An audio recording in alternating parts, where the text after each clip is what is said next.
এবার বলি কেন আসলে কোষ্ঠকাঠিন্য হয়। প্রথমেই আমরা জেনেটিক্যালি বা বংশগত এটা যদি ধরে নিই, অনেক বাচ্চার ক্ষেত্রে দেখা যায় যে তাদের বাবার দিকে বা মায়ের দিকে এই কোষ্ঠকাঠিন্য বংশানুক্রমিকভাবে আসলে বয়ে যাচ্ছে।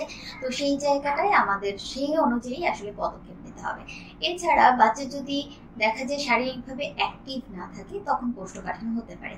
দেখেন আমাদের শরীর নাড়াচাড়া করবে, যার কারণে আমাদের গাটের কিন্তু একটা মুভমেন্ট আছে, বাউল মুভমেন্ট যেটা বলি, এটা যদি ঠিকভাবে না হয় তখন কিন্তু বাচ্চার মলের কনসিস্টেন্সিটা নষ্ট হয়ে যাবে। সেই জায়গায় তখন কোষ্ঠকাঠিন্য হতে পারে। যে সকল বাচ্চারা সারাদিন বসে থাকে, পড়াশোনা বলেন, ডিভাইস অ্যাডিকশন বলেন, সবকিছু মিলিয়ে সে যদি বসেই থাকে তখন বাচ্চার কোষ্ঠকাঠিন্য হতে পারে। এছাড়া এখনকার বাচ্চারা দেখা যায় ফাস্ট ফুড, চিপস এই খাবারগুলো গ্রহণ করে থাকে। এই খাবারগুলো কিন্তু আমাদের মলটাকে শক্ত করবেই। ফাইবারযুক্ত যে খাবারগুলো আছে, শাকসবজি, ফলমূল, বাচ্চারা পছন্দ করছে না কিংবা খেতে চাচ্ছে না।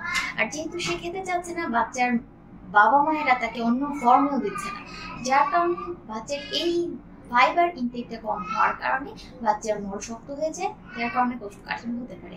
আরেকটা যে পয়েন্ট আমি খুব হাইলাইট করতে চাই সেটা হচ্ছে বাচ্চা যেই বাথরুম বা যেই জায়গাটাতে আসলে মলত্যাগ করে অভ্যস্ত, সেই জায়গার বাইরে গিয়ে সে মলত্যাগ করতে অভ্যস্ত না হওয়া। স্কুলে গিয়ে ঘন্টার পর ঘন্টা সে থাকছে মলটাকে চেপে রেখে। তো এই জায়গাটা আসলে যেটা হয়, যে চেপে রাখতে রাখতে একটা বদভ্যাস হয়ে যায়, তখন কিন্তু কোষ্ঠকাঠিন্য হতে পারে। যে সকল বাচ্চারা গরুর দুধ বেশি গ্রহণ করে তাদের কিন্তু কোষ্ঠকাঠিন্য হতে পারে, কারণ গরুর দুধে হোয়ে প্রোটিনের যে কেজিনের পরিমাণটা বেশি থাকে। কেজিন হচ্ছে দুধের একটা প্রোটিন। যদি কখনো দুধ কেটে যায় তখন সলিড যে উপাদানটা থাকে সেটা হচ্ছে কেজিন, আর যেটা একটু লিকুইড বা পানি টাইপের হয় সেটা হচ্ছে হোয়ে প্রোটিন।